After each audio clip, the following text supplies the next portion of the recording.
What is it about you guys that you can't keep a band together? In their nearly 20-year career, Paramore have released 6 studio albums, evolving musically with each and every installment. Fronted by Hayley Williams, they've been one of the few rock bands led by a female, something of a rarity at the time they emerged in the music scene. They've topped Billboard charts, have earned themselves a Grammy, and their records have collectively sold over 7 million copies worldwide. But their journey has been far from easy.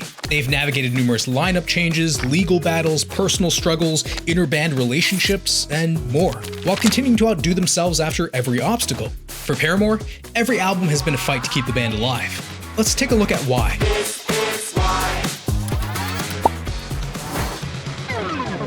For those who don't know kind of the backstory of this band, it's a bit of an interesting story. Yeah. How did everything work out? In 2002, 13-year-old Hayley Williams relocated to Franklin, Tennessee, where she met brothers Josh and Zach Farro. Zach introduced me to her because she was new, and he was like, dude, you gotta meet this girl. Her name's Hayley. She plays guitar and she sings. Then at the same time, like, my mom found a flyer at her school for this funk cover band that needed a new singer, and I didn't have a lot of friends, so my mom was trying to help me, like, meet people, and she was like, you should try out for this because you love funk music, and I did, and I met Jeremy there. While Hayley and Jeremy Davis played in the funk band The Factory, the Farro brothers were jamming together after school. It was also around this time when Hayley caught the attention of her managers, who quickly signed her to a 2-year production agreement. Hayley was soon introduced to Atlantic Records, who had initially envisioned her as a solo pop artist, and were deeply invested in her growth. But the closer Hayley got to the Farro brothers and Jeremy, the more Atlantic Records' vision of molding her into a solo pop star was met with resistance. Hayley didn't want to be the next Avril Lavigne or Madonna. She wanted to be a part of a rock band. I wanted to be in their band so bad, and I tried for a long time to kind of hint at them. She had an amazing set of pipes, and she started writing with us, and it all went together perfectly. I started writing music with them. We needed a bass player, and told them about Jeremy, and it just kind of worked out from there. We've been playing together ever since. With their combined talents and shared vision, they began laying the foundation for what would become Paramore. But from the perspective of the band members, Atlantic Records seemed primarily focused on Hayley, often sidelining the rest of the group. Before they'd even recorded their debut record, the business behind the music had them questioning their collective standing, mainly because Hayley was the only one officially signed to Atlantic Records. When their initial demos were met with harsh criticism from the label, Atlantic contemplated getting rid of the whole band aspect completely. From the label's point of view, the members of Paramore were as young as 14, far from being masters of their craft. However, redemption came in the form of newly written songs, which managed to sway the label's opinion. But just days after arriving in Orlando, Florida to begin recording their debut, another situation was thrown their way. Jeremy, got us together in a huddle, and he was like, I really need to talk to you guys outside. And he was like, I bought a plane ticket home, and I'm leaving in 2 hours. We were like, what the? So we based the album around him leaving, and basically all we know is crappy. Falling. You felt like everything was falling apart. We were just torn up inside because we've been best friends for years, and then he just left us. Jeremy's exit would influence everything from the album's title, lyrics, and artwork, which features an empty couch and a departing shadow.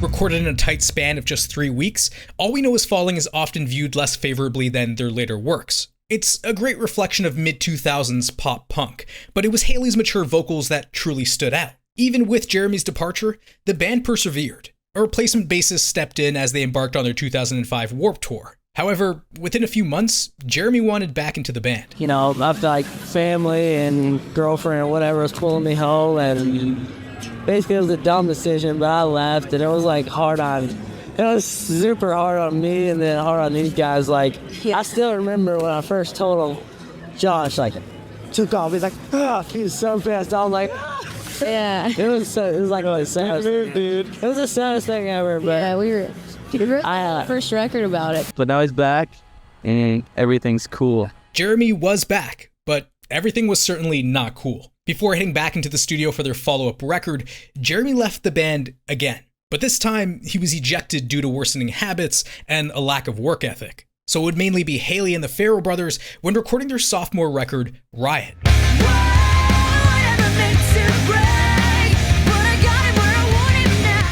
On Riot, it was evident that the band had matured in sound, blending their pop punk with alternative rock stylings and delivering a ton more single power. Their tracks Misery Business, That's What You Get, and Crush Crush Crush became instant commercial successes. Thanks to its catchy tunes and sonic variety, Riot debuted at number 20 on the Billboard 200, eventually peaking at number 15. It garnered the band a Grammy nomination for Best New Artist, and is still their highest selling album to date with over 3 million copies sold. With a new record completed, Paramore needed new touring members. Taylor York entered as an additional guitarist, and Hayley had managed to convince the Farro brothers to allow Jeremy to rejoin as their bassist. The band once again hit the road, launching a major headlining tour in the UK in support of the record. But in the midst of the tour's hustle, whispers emerged about a romantic relationship between Hayley and Josh Farro, a relationship that apparently began before their debut album, but had now come to an end. It got pretty frustrating a couple of times, though.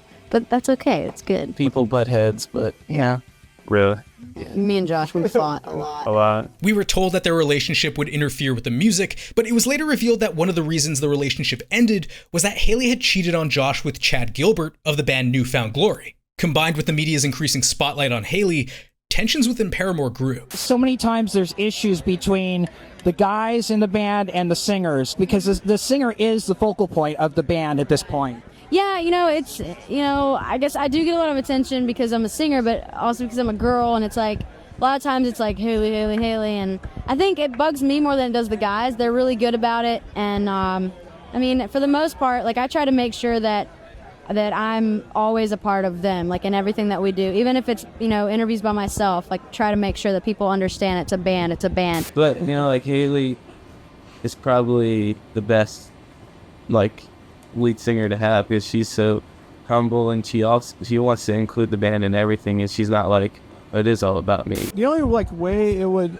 ever bug us, and the only time it ever does, is when they just neglect the fact that we're all like a band. In early 2008, tensions rose even higher within the band, notably when Josh criticized the media's continual focus on Hayley. Then they'd cancel a string of shows and nearly disbanded after halting their European tour. It was about here when the Farro brothers began thinking about leaving the band. Heading into crafting their third studio album, the foundation of Paramore was about to be severely tested. There was a lot being said about the band at some point with the infighting and people. There was rumors of people not getting along, and there was rumors of a breakup.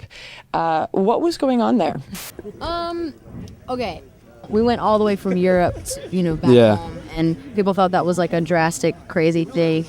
We just needed time to be normal. Sure. Being on the road for so long and being around like a certain, few people, and you don't get much alone time, and you're always together, and there's people talking rumors about y'all online. Plus, you miss like being like with family and friends, and you miss just being home. And we just needed to sort of say, hold on, and like just go back home and revive ourselves. But we're all good now, and we're gonna go home for about a week more, and then we hit the road with Jimmy Eat World, and so we feel good. We're just need to relax. We're ready. So that's how it was resolved in the end. Everyone just took a step back.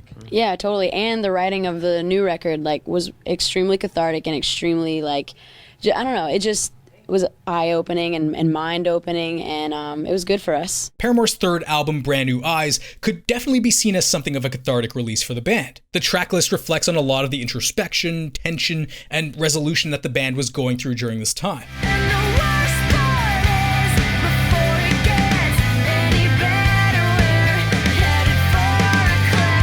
Overall, the record contained more of the alt-rock energy that worked on Riot, debuting at number 2 on the Billboard 200 and achieving a great deal of international success. For listeners, it's considered one of their strongest releases to date. For the members of Paramore, at moments it felt like the album had reunited them as a band, but at others, they were seemingly growing further apart. The time at the studio was referred to as being in a torture chamber. The first studio, we kind of split our time, because the first half of the process was spent here in Franklin writing, and it was just torture to sit around with all these thoughts that I knew had to get out, but like, how was I going to say that to the guys? How was I going to sing Ignorance to them for the first time?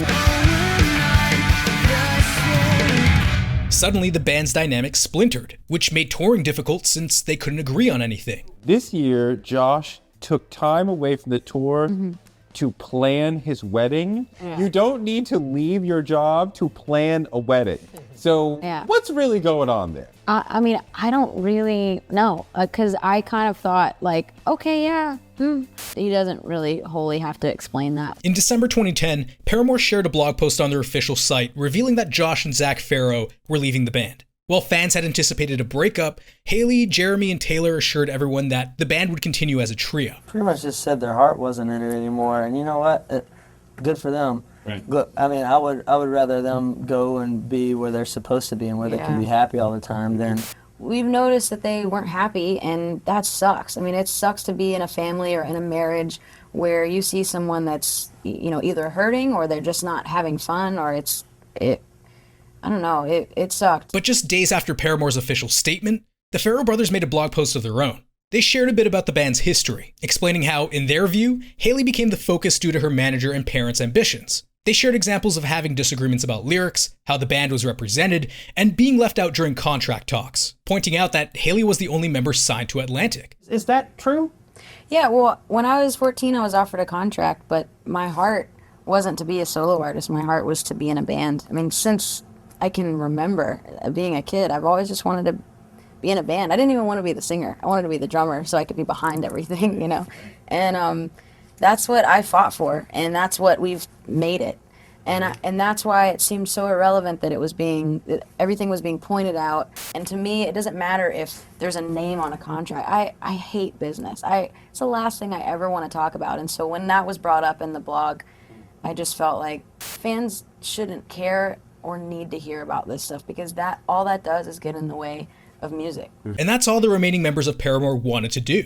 Get back to focusing on the music, as a desire to show the Farro brothers they could still persist without them, but also in redefining what Paramore would sound like a decade into their careers. In 2011, following the impactful departure of the Farro brothers, Paramore embarked on the writing journey for their fourth album. With an intention to breathe new life into their sound, Hayley wanted this self-titled release to feel like the debut of a new band. It kind of feels like we just joined this band and we're starting from scratch. It's really nice. I don't think a lot of bands get that chance, that feeling, The album stood as a statement, proclaiming both the band's reemergence in the music scene and a personal reconnection with Paramore's identity. So I think for us, it's like, well, we want people to know that we're still Paramore, and we actually feel more of Paramore than maybe we've ever been in the past. Yeah. I don't know. It's definitely a statement. There are plenty of ideas packed into these 17 tracks, making for the most ambitious album they had released up to that point. They had shifted their pop-punk alternative rock sound towards a new wave synth and pop rock approach.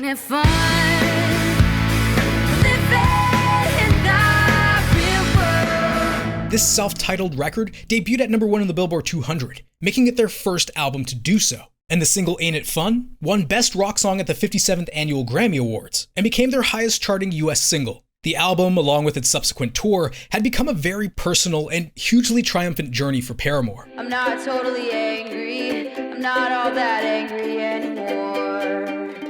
But then in late 2015, Jeremy left the band for the third and final time, leaving Hayley and Taylor to continue as a duo. And to make matters worse, Jeremy soon started a legal battle seeking writing credits, royalties from Paramore's self-titled album, and a share of the band's revenue. During this period, Hayley also battled depression and a divorce with ex-husband Chad Gilbert. It all led her to privately leave Paramore, with Taylor as the only remaining member of the group. I was kind of flatlined, and I think that if it weren't for Taylor, the band would be over. That is just kind of weird. Like, you'd had enough. You checked yeah, I had enough. I'm tired of losing anymore. friends, Yeah, or I'm tired of like, doubting myself. And maybe if I just don't, even if I'm not doing it at all, then I won't have anything to doubt. And this is where we were, because like we said earlier, we didn't really know if we were going to get to album making ever again. Like, we really just felt like, well, let's just put one foot in front of the other and start writing. See what goes. Yeah.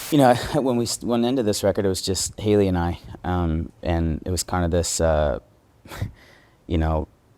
trying for us to try to realize, okay, I guess Paramore is a 2-person rock band, and that was a hard, at the point, and it was a hard thing for us to kind of wrap our heads around. And I think we just had a vision for this record, but we also always know that we need help. In the summer of 2016, as Paramore worked on a new album, pictures of Zach Farro with the band fueled rumors of his return. Although initially he only recorded drums for the album, he really just wanted to reignite his friendship with the band's remaining members. Within the first month of recording the record, Taylor just walks outside and he's like, "Hey man, do you want to join our band again?" Oh man, how did you feel? I was like, It was also on the flip side of that, it was like a really heavy decision in the first place that I left. So it was even just a rad thing that we were hanging out and I was being able to play on the record. I wanted to make a really smart and adult decision about it. So I took a week. I already knew that I wanted to do it, but it was like... Yeah, but when you just get your friendship back, you don't want to sacrifice that by going over getting back into old habits. By February 2017, the band confirmed Farro's full-time return, and just in time for the release of their 5th record, After Laughter.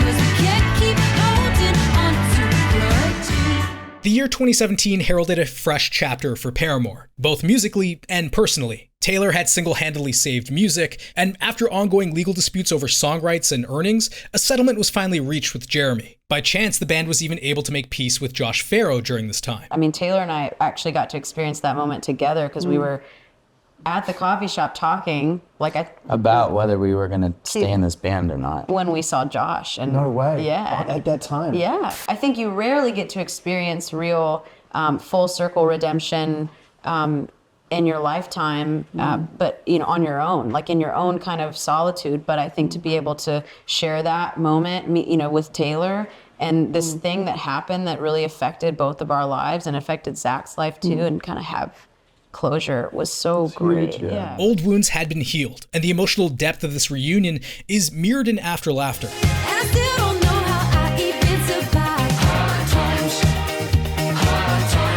Although the album channels the vibrant energy of 1980s new wave and synth pop, its lyrics delve into themes of depression, anxiety, and exhaustion. I feel like a lot of the early writing sessions were therapy just between Taylor and I, and then I found a therapist, and then Zach came into the fold, and it was like the three of us began to talk about life like we'd never talked about it before. So I think even though it's happier sounding, it probably is the darkest thing, subject matter wise, but I don't want to take away, I don't want to use that word so much that it becomes like a selling point, Their first album in over 4 years, After Laughter debuted at number 6 on the Billboard 200 and garnered acclaim for its fresh sonic direction. But more importantly, it filled the band with a new sense of purpose. Paramore toured in support of the record throughout the following year, but then chose to go on a hiatus. I just personally was kind of starting to fall apart, I think, after so many years of just going and going and going.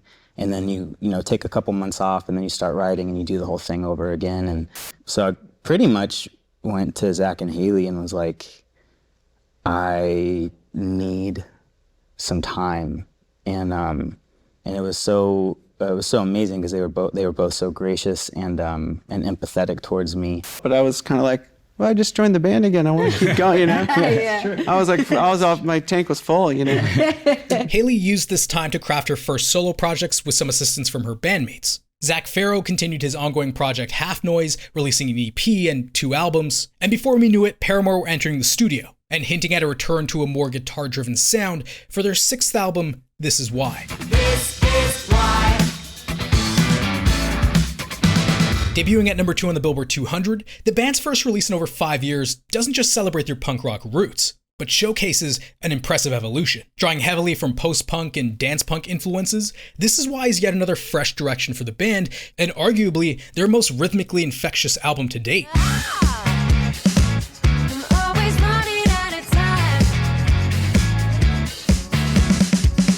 Tracks like C'est Comme Ça and Running Out of Time introduce an infectious dance vibe, while songs such as The News nod to their emo pop past, but with a modern groove. And unlike After Laughter, the album's moodiness is tinged with sarcasm rather than despair. In a single year, I've aged 100. My social life, a chiropractic appointment. As the band evolved musically, so too did the dynamics between its members. And you can hear it on this record. Paramore have never sounded tighter as a group. It truly sounds like a band in top form. And while it had been hinted at since 2017, we'd finally get confirmation of the rumors that Taylor and Hayley are in a committed relationship. A connection that has undoubtedly influenced their recent musical synergy. And so this year we've been reminiscing a lot about everything that we've gone through together and how we've gotten here. And I feel like we're a lot better for all the tough things that we endured. While many of their contemporaries have disbanded, faded from the limelight, or simply lost their musical touch, Paramore continues to radiate the energy of a band in its prime. From their early hits in Riot to their evolved sound in This Is Why, Paramore has brilliantly navigated musical transformation, but also weathered personal and professional storms with nearly every release. Their story underscores the power of persistence, evolution, and the will to rise above adversity, always willing to fight to keep the band alive.